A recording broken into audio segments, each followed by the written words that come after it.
Several days later, Joseph stumbled out of bed, taking a few steps toward his dresser to turn off the phone alarm and not wake Sydney. She had a good hour before waking and needed to sleep. She had been up later than him, working hard on her chores and other various projects. Joseph leaned on the counter as the coffee brewed. It was Tuesday, and his mind turned to his work. Having the Saturdays off had been helpful, but it still felt lacking. His preferred routine of reading and prayer and the night's atmosphere of the den had given way to listening to an audio Bible while he drove. It was easy to get distracted by traffic and billboards. Even with Saturdays off, he had clocked in 65 hours the previous week, and after many years of such extremes, it had gotten old. On the bright side, he and Zach had begun a weekly session of gaming. They laughed, sometimes yelled, and experienced victory and defeat together, all around the world. There seemed to be progress in the young man's frequency of playing, and he was opening up more. Zach had even shown Joseph the depiction of an EMP, like he had mentioned at Liam's, and it was jaw-dropping. Their gaming hour was usually followed by some activity with both Zach and Joel, lunch and chores, taking a short drive, things like that. Once they had gone fishing in a small creek. Joel had recently picked up the new hobby and had even cooked the family a walleye dinner on his rocket stove. Everyone was impressed, and Joseph was inspired to add lemon pepper, cayenne, and garlic to his pantry stockpile. The end of the coffee brew brought his mind back to the present. He finished his morning routine, knocked on the boys' door. They both gave a greeting, which was a welcome surprise, and left for the office. At lunchtime, he found refuge in his vehicle after a busy morning in the August heat. He was a covering for the younger guy who had left that day.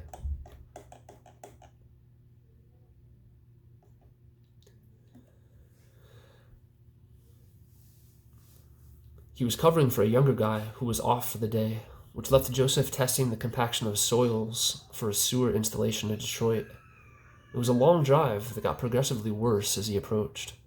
The city had once been a hub of industry and helped to provide the American dream for thousands of families in the post-war boom. Yet, especially since the 1980s, Detroit had progressively degraded into a violent hellhole and largely remained that way. Crossing 8 Mile Road on a particular street, Joseph was shocked by how quickly the atmosphere changed. It really was like night and day, and he had cautiously locked his doors while waiting at the first red light. Detroit had, on several occasions, been designated the murder capital of the nation, sometimes swapping that honored title with another disastrous city to the north, Flint. It was Flint that years back had rose to infamy for its deplorable citywide water crisis. Both cities experienced significant relief efforts.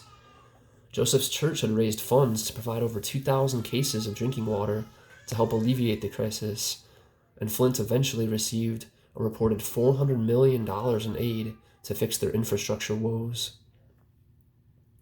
Detroit, meanwhile, had been the focus of diverse investment efforts aimed at bringing some life back to the city.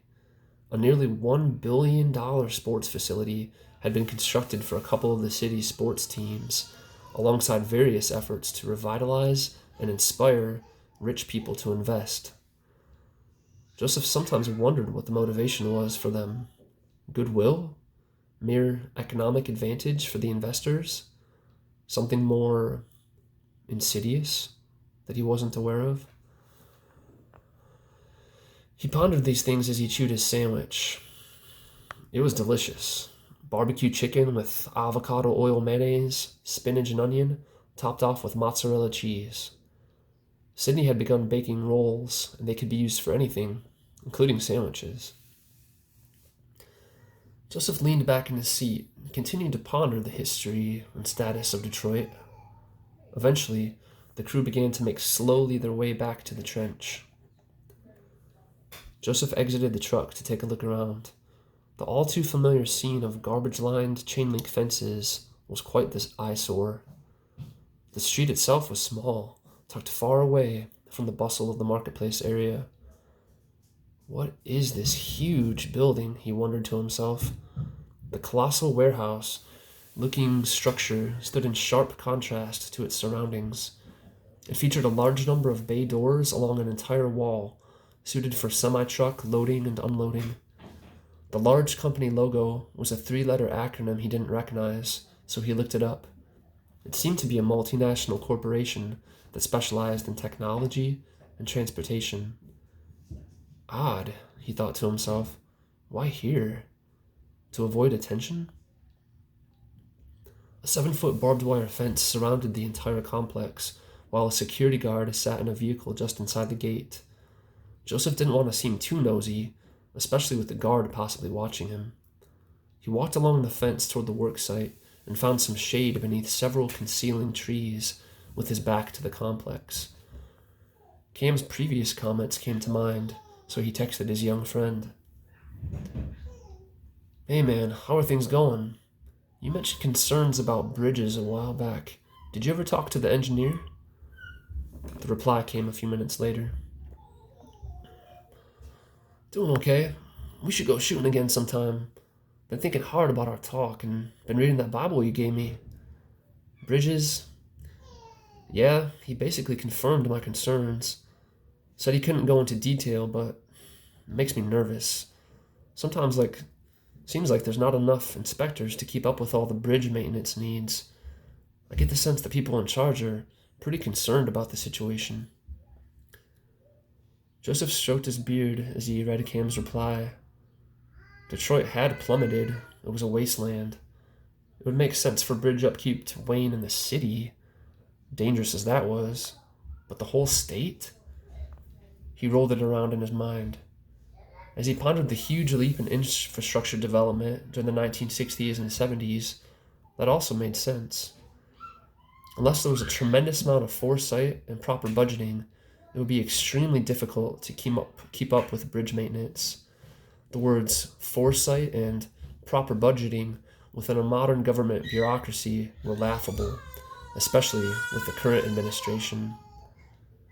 It was nearly impossible for a conscientious Christian to truly honor the governor, to have any respect with all of the evil policies that she tolerated and promulgated both before, during, and after the alleged pandemic.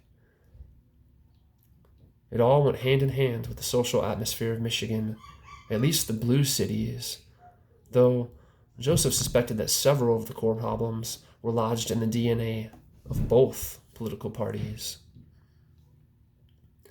He turned and peeked through the fence once more, scanning the colossal building behind him. A toilet bowl of a city, overwhelming infrastructure needs, 2 myrtle capitals in the same state, not to mention the recent election, especially the ghastly Proposal 3. All of that, combined with firmer rumors of shady connections with questionable figures in the international sphere, the escalating fears considering China and Russia.